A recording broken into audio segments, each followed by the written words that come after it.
Hello. ഇപ്പോൾ നമ്മുടെ തെയ്ഫിൻ്റെ വീഡിയോസൊക്കെ എല്ലാവരും കണ്ടിട്ടുണ്ടാവുമെന്ന് വിചാരിക്കുന്നു. കാണാത്തവരുണ്ടെങ്കിൽ ആ കാഴ്ചകളൊക്കെ ഒന്ന് കാണണം കേട്ടോ. ഇനി നമ്മൾ സ്ട്രോബെറി ഫാമിൽ നിന്ന് ഡയറക്റ്റ് പോകുന്നത് അടുത്തൊരു റിയൽ ആയിട്ടുള്ളൊരു സ്ട്രോബെറി ഫാമിലേക്കാണ്. അപ്പോൾ പോകുന്ന വഴിയിൽ തന്നെ നമുക്ക് രണ്ട് വ്യത്യസ്ത തരത്തിലുള്ള കാഴ്ചകൾ കാണാം കേട്ടോ. ഒന്ന് നിറയെ ഫാമിങ്ങും പച്ചപ്പും ഒക്കെ ആയിട്ടുള്ള ഒരു സ്ഥലവും, അതുപോലെ തന്നെ ചില ഏരിയകളിൽ ഒന്നും ഇല്ലാതെ ഇങ്ങനെ തരിശു ഭൂമിയായിട്ട് കിടക്കുന്നതും നമുക്ക് കാണാം കേട്ടോ. നമ്മൾ സ്ട്രോബെറി ഫാമിലേക്ക് എത്തുന്നതോട് കൂടിയിട്ട് ഇങ്ങനെ റോഡിൽ നിറയെ വെള്ളം കാണാം കേട്ടോ. അപ്പോൾ ഈ വെള്ളം ഏതെങ്കിലും പൈപ്പ് ലൈൻ പൊട്ടിയതാണോ എന്നറിയില്ല, ഒരുപാട് ദൂരത്തേക്ക് ഈ ഒരു വെള്ളമുണ്ട്. അതും ഇനി ഈ സൈഡിൽ നിന്ന് നമ്മൾ മുൻപത്തെ വീഡിയോയിൽ നമ്മൾ കണ്ടിട്ടുണ്ടായിരുന്നു കുഞ്ഞരുവികളൊക്കെ ഇങ്ങനെ ഒഴുകി വരുന്നത്. പക്ഷേ ഇവിടെ സൈഡുകളിലൊന്നും അങ്ങനെ കണ്ടില്ല. ഇനി നമ്മളറിയാത്ത വല്ല ഉറവകളിൽ നിന്നും വന്ന വെള്ളമാണോ എന്നും അറിയില്ല. ഒരുപാട് ദൂരത്തേക്ക് ഈ ഒരു വെള്ളം നമ്മൾ കണ്ടിട്ടുണ്ട് കേട്ടോ. എന്തു തന്നെയാണെങ്കിലും വെള്ളത്തിൻ്റെ സമൃദ്ധിയായിട്ട് കിട്ടുന്ന സ്ഥലമാണ്. ആ പച്ചപ്പ് കണ്ടാൽ തന്നെ നമുക്കത് അറിയാൻ പറ്റും. അപ്പം അങ്ങനെ നമ്മൾ സ്ട്രോബെറി ഫാമിലേക്ക് എത്തി കേട്ടോ. അപ്പോൾ ഇവിടെ നമുക്ക് സ്ട്രോബെറിയൊക്കെ ഡയറക്റ്റ് പറിക്കാൻ പറ്റുമെന്നുള്ളൊരു അറിവാണ് കിട്ടിയത്. അപ്പോൾ ആ ഒരു ലക്ഷ്യം വെച്ചിട്ടാണ് കേട്ടോ നമ്മളിവിടെ വന്നതും. ഇപ്പോൾ ഈവനിങ് ടൈമിലൊക്കെ അടിപൊളി ക്ലൈമറ്റാണ് കേട്ടോ. നമുക്ക് കുറച്ച് നേരം വന്നിരിക്കാനൊക്കെ ആയിട്ടുള്ള നല്ലൊരു സ്പോട്ടാണ് തെയ്ഫില. അതുപോലെ തന്നെ നമുക്ക് വണ്ടി പാർക്ക് ചെയ്ത് ഇങ്ങോട്ട് കിടക്കാനായിട്ട് ഒരു സ്പെഷ്യൽ ഫീയോ ചാർജോ ഒന്നുമില്ല. നമുക്ക് ഫ്രീ എൻട്രൻസ് ആണ്. പക്ഷേ സ്ട്രോബെറി ഫാമിൻ്റെ അകത്തേക്ക് കിടക്കാനായിട്ട് ഒരു ചെറിയൊരു ഫീസ് ഉണ്ട്.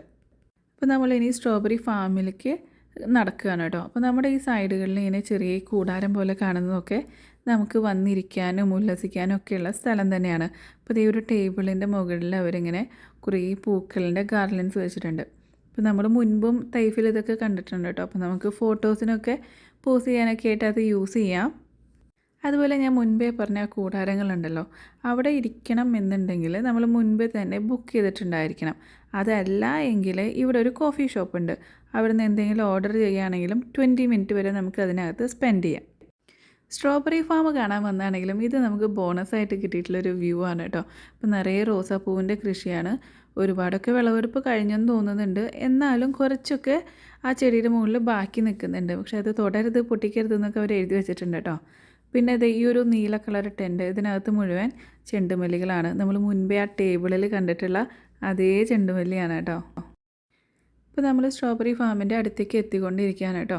അപ്പോൾ അവിടെ എൻട്രൻസിൻ്റെ ആ ഒരു ഭാഗത്തായിട്ട് തന്നെ കുട്ടികൾക്ക് കളിക്കാനായിട്ടുള്ളൊരു ചെറിയൊരു പാർക്കുണ്ട്. ചെറുതെന്ന് പറഞ്ഞാൽ വളരെ മിനിമലായിട്ടുള്ള സാധനങ്ങൾ മാത്രമേ ഉള്ളൂ. എന്നാലും കുട്ടികൾക്ക് കുറച്ച് നേരമൊക്കെ എൻജോയ് ചെയ്യാൻ പറ്റിയൊരു നല്ല സ്ഥലമാണ്. പിന്നെയാണ് നമ്മൾ റിയലായിട്ട് സ്ട്രോബെറി ഫാമിലേക്ക് പോകുന്നത് കേട്ടോ. ഇവിടെ സ്ട്രോബെറിയൊക്കെ നമുക്ക് തൊടാനും പൊട്ടിക്കാനും ഒക്കെയുള്ള പെർമിഷൻ ഉണ്ട്. അപ്പോൾ ഈ ഒരു സ്ട്രോബെറി ഫാമിൻ്റെ എൻട്രൻസിൽ തന്നെ അവർ സ്ട്രോബെറിയുടെ തൈകളും അതുപോലെ വേറെ കുറേ ഫ്ലവേഴ്സിൻ്റെ തൈകളൊക്കെ വിൽക്കാൻ വെച്ചിട്ടുണ്ട് കേട്ടോ. അപ്പോൾ നമുക്ക് ഒരെണ്ണം സെപ്പറേറ്റ് കിട്ടില്ല. അവരൊരു ബോക്സിലാണ് വെച്ചിരിക്കുന്നത്. ആ ഒരു ബോക്സ് കംപ്ലീറ്റ് എടുക്കാനാണ് കേട്ടോ പറഞ്ഞത്. അപ്പോൾ നമ്മൾ അവിടുന്ന് അതൊന്നും മേടിച്ചിട്ടില്ല. നമ്മളിനി ഡയറക്റ്റ് സ്ട്രോബെറി ഫാമിലേക്ക് പോവുകയാണ്. അപ്പോൾ ഇവിടെ ഒരാൾക്കായിട്ട് ഫീ ഒന്നുമില്ല. പക്ഷേ നമ്മുടെ കയ്യിലുള്ള ഒരു ബോക്സ് ഉണ്ടല്ലോ, അതിന് 20 റുപ്പീസാണ് കേട്ടോ. അപ്പോൾ അതിൻ്റെ ഡിഫറെൻറ്റ് റേഞ്ചിലുള്ള കപ്പുകൾ അവരുടെ കയ്യിലുണ്ട്. അപ്പോൾ നമുക്ക് ഏതാണ് വേണ്ടതെന്നുണ്ടെങ്കിൽ നമുക്ക് ചൂസ് ചെയ്യാം. ഇപ്പോൾ നമ്മളിത് 20 രൂപേൻ്റെ ആ ഒരു ബോക്സാണ് കേട്ടോ സെലക്ട് ചെയ്തത്. അപ്പോൾ ഇനി അതിനകത്ത് മുഴുവൻ നമുക്ക് സ്ട്രോബെറി പറിച്ച് നിറയ്ക്കാം. അപ്പോൾ ഇങ്ങനെ കാണുമ്പോൾ ഇവിടെ ഒന്നും സ്ട്രോബെറി ഒന്നും ഇല്ലല്ലോ എന്ന് തോന്നും. പക്ഷേ ഉള്ളിലേക്ക് പോകുമ്പോൾ നമുക്ക് സ്ട്രോബെറീസൊക്കെ ഉണ്ട് കേട്ടോ, പഴുത്തതൊക്കെ. നമ്മളെയൊക്കെ മുൻപ് വന്നവരെ പഴുത്തതൊക്കെ പറിച്ച് കുറച്ചേ ഉള്ളൂ, എന്നാലും നമുക്ക് അത്യാവശ്യത്തിനുള്ളതൊക്കെ കിട്ടി. ഇപ്പോൾ ഈ ഒരു സ്ട്രോബെറി ഫാമിൻ്റെ എല്ലാ ഭാഗവും അവർ ഒരുമിച്ച് ഓപ്പൺ ആക്കി കൊടുക്കില്ല. കുറേ ഭാഗമൊക്കെ അവർ ടൈ ചെയ്ത് വെക്കും. കാരണം വിസിറ്റേഴ്സ് വരുന്നതിനനുസരിച്ച് ഓരോ ഭാഗം ഇങ്ങനെ അവരെ ഓപ്പൺ ചെയ്ത് ഫ്രീ ആക്കി കൊടുക്കുകയാണ് കേട്ടോ ചെയ്യുന്നത്. അല്ലെങ്കിൽ എല്ലാവരും വന്നവർ ആദ്യം എല്ലായിടത്തും ഓടി നടന്ന് നല്ലത് മൊത്തം പറിച്ചുകൊണ്ട് പോകുമല്ലോ. അപ്പോൾ അത് ഇല്ലാതിരിക്കാൻ വേണ്ടിയിട്ട് അവർ ഓരോ സെക്ഷനായിട്ടാണ് കേട്ടോ ഓപ്പൺ ചെയ്ത് തരുന്നത്. അപ്പോൾ ഇവിടെ പെട്ടെന്ന് കാണുമ്പോൾ നമുക്ക് പഴുത്തതൊന്നും ഇല്ലയെന്ന് തോന്നും. പക്ഷേ നമ്മൾ നല്ലപോലെ ശ്രദ്ധിച്ച് നോക്കിയാൽ നല്ല ഭംഗിയുള്ളതും നല്ല രസമായിട്ടുള്ള സ്ട്രോബെറീസൊക്കെ നമുക്ക് പറിക്കാം കേട്ടോ.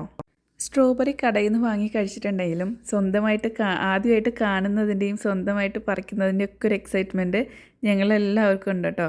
ആരും ഇങ്ങനെ ഈ ഒരു എക്സ്പീരിയൻസ് ഞങ്ങൾക്ക് ആദ്യമാണ്.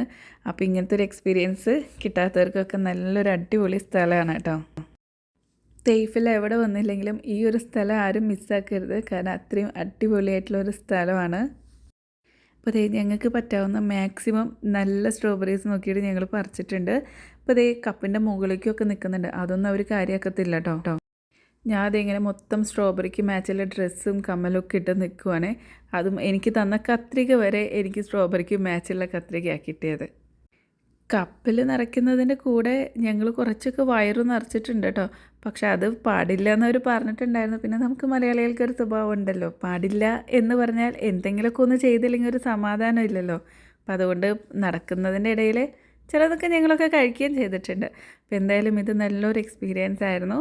അപ്പോൾ തേഫിൽ വരുന്നവർ മിസ്സാക്കാതെ വരേണ്ട ഒരു സ്ഥലമാണ് കേട്ടോ. പിന്നെ ഞങ്ങൾ മാത്രമല്ല, അതേ അവരും ഉണ്ടെന്ന് പറഞ്ഞ പോലെ അവിടെ ഉണ്ടായിരുന്ന ഒരുവിധം എല്ലാവരും പറിച്ച് കഴിച്ചിട്ടുണ്ട് കേട്ടോ. അപ്പോൾ വീഡിയോ എല്ലാവർക്കും ഇഷ്ടമായിട്ടുണ്ടെന്ന് വിചാരിക്കുന്നു. അപ്പോൾ നമുക്ക് എന്തായാലും വേറൊരു വീഡിയോയിലൂടെ കാണാം. Bye bye.